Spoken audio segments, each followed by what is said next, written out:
என்னோட சரக்கு ஊத்திக்கிச்சு, என்ன செய்யறது? உதயநிதியை நம்பி கண் கலங்கிய மன்சூர் அலிகான். நடிகர் மன்சூர் அலிகானின் இந்திய ஜனநாயக புலிகள் பொதுக்கூட்டம் கீழக்கரையில் நடைபெற்றது.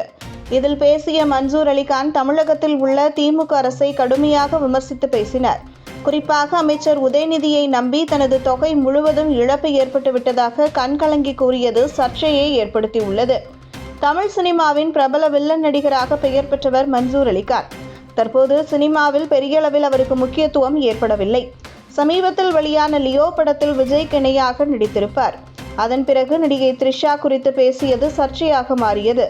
இந்த நிலையில் தனது கட்சியின் பெயரை இந்திய ஜனநாயக புலிகள் என மாற்றி தேசிய அரசியலில் குதித்துள்ளார். லோக்சபா தேர்தலில் போட்டியிடவும் திட்டமிட்டுள்ளதாகவும் தெரிகிறது. இதற்காக முக்கியமான 5 தொகுதிகளை தேர்ந்தெடுத்திருப்பதாக அவரே கூறினார்.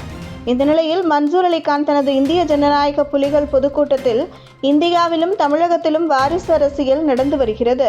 கடந்த 70 ஆண்டுகளுக்கும் மேலாக நடக்கும் இந்த அரசியலால் தமிழக மக்களுக்கு எந்த பயனும் இல்லை. கோடி கோடியாக கொள்ளையடித்து வெளிநாடுகளில் பதுக்கி வைத்திருக்கும் அரசியல்வாதிகள் இன்னும் தமிழக மக்களை ஏழ்மை நிலையிலேயே வைத்திருக்கிறார்கள் என்று ஆளும் திமுக கட்சியை மறைமுகமாக தாக்கி பேசியுள்ளார். நிகழ்ச்சிக்கு பின் செய்தியாளர்களை சந்தித்த நடிகர் மன்சூர் அலிகான், அவரிடம் அவர் நடித்த சரக்கு படம் குறித்து கேள்வி எழுப்பப்பட்டது. அதற்கு, சரக்கு படத்தை 4 கோடி ரூபாய் போட்டு எடுத்தேன். ஆளும் கட்சியின் ஆதிக்கம் காரணமாக எனக்கு போதுமான திரையரங்கு கிடைக்கவில்லை. தம்பி உதயநிதியை பலமுறை நேரில் போய் பார்த்தேன். அவர் OTTயில் வெளியிடுவோம், தியேட்டர்கள் கிடைக்கச் செய்வோம் என கூறினார். ஆனால் அதன் பிறகு யாரையும் தொடர்பு கொள்ள முடியவில்லை. அதே மாதிரி OTTயிலும் வெளியிட முடியவில்லை. அந்த நேரம் பார்க்க கேப்டன் விஜயகாந்தின் மறைவு வேறு நடந்தது. ஆளும் கட்சியின் கட்டுப்பாட்டில்தான் தியேட்டர்கள், விநியோகஸ்தர்கள் எல்லாம் இருக்கிறார்கள். முன்ன மாதிரி எதுவும் இல்லை. நடிகர் சங்கம், தயாரிப்பாளர் சங்கம் எல்லாம் அவர்கள் கட்டுப்பாட்டில் இருக்கு. அதை அப்படியே அனுமதிக்க முடியாது. அதை இனிமேல் பார்த்துக்கலாம் என தெரிவித்தார். மன்சூர் அலிகான் பேசியது காண்போரை கண்கலங்க செய்துள்ளது. எப்போதும் தனது கெத்தை விட்டுக் கொடுக்காமல் இருக்கும் மன்சூர் உதயநிதியிடம் உதவி கேட்டும் செய்யாமல் இருப்பது அவரின் அதிகார திமிரை காட்டுவதாக நெட்டிசன்கள் கூறுகின்றனர். சினிமா துறையில் தயாரிப்பாளருக்கு உதவி செய்வது போன்ற விஷயத்தில் ஆர்வம் காட்டும் உதயநிதி எதற்காக மன்சூர் அலிகானை ஓரம் கட்டினார் என்பது தெரியவில்லை.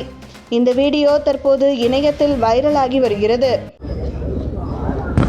ஆனால் இப்போ பேசும்போது சரக்கு படத்துக்கு பிரச்சனை சொன்னீங்க, அதை பற்றி கொஞ்சம். சரக்கு 4 கோடி போட்டு எடுத்தேன். அதில் இவர்கள் ஆக்டோபஸ் மாதிரி ஆளுங்கட்சியினர் அவங்க ஆதிக்கம் அதிகமாக இருக்குது. எனக்கு சரியான திரையரங்குகள் கிடைக்கல. நான் தம்பி உதயநிதியை பல தடவை போய் பார்த்தேன். அது ஒரு கான்டென்ட்டு, சரி OTTயில் வெளியிடுவோம் அல்லது திரையரங்கு கிடைக்க செய்வோன்னு அவங்க யாருமே தொடர்பு கொள்ள முடியல. அதே மாதிரி OTTலையும் வெளியிட முடியல. அந்த நேரத்தில் கேப்டன் இறந்துட்டாங்க. சரியான திரையரங்கு என்ன அவங்களோட ஆட்கள் தான் மீடியேட்டர், எல்லாமே தியேட்டர் எல்லாம் அவங்க கண்ட்ரோலில் இருக்குது. முன்ன மாதிரி இல்லை. நடிகர் சங்கம் அவங்க கண்ட்ரோலில் இருக்குது. ப்ரொடியூசர் கவுன்சில் அவங்க கண்ட்ரோலில் இருக்குது. இது இப்படியே நாங்கள் அனுமதிக்க முடியாது. பார்த்துக்கலாம். எனக்கு பெரிய இன்னைக்கு உங்களுக்கு நடந்த நாளைக்கு மற்றவங்களுக்கு நடக்கும்ல, அதை பார்த்துக்கலாம் இனிமேல்.